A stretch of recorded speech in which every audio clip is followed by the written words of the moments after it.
Hindi ka napabagay dito. Bagay ka dun sa mga taong palara, sa mga taong nakahiga sa salapi, sa mga taong ginudyos ang pera, sa mga taong sumasamba sa piso. Doon ka napabagay.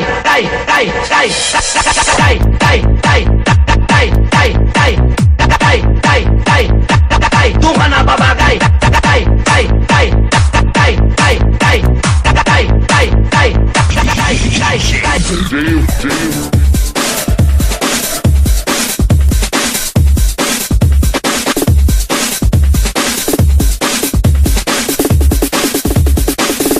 Simulan na natin.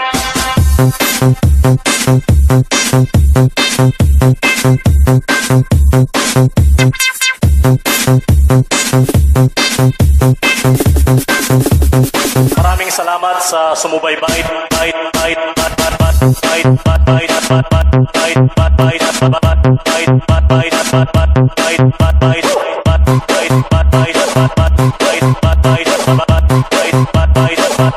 masasaksihan nyo na rock and roll to the world. Alright.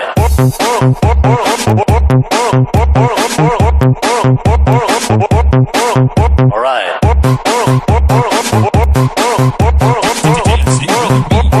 DJ Charles. Sabi ng nanay ko, bakit hindi ka mag-abroad? Para magkapera ka naman. Sabi ko, Nay, ayoko mag-abroad kasi wala ka ron. Sino magpapiansa sa akin? Alright!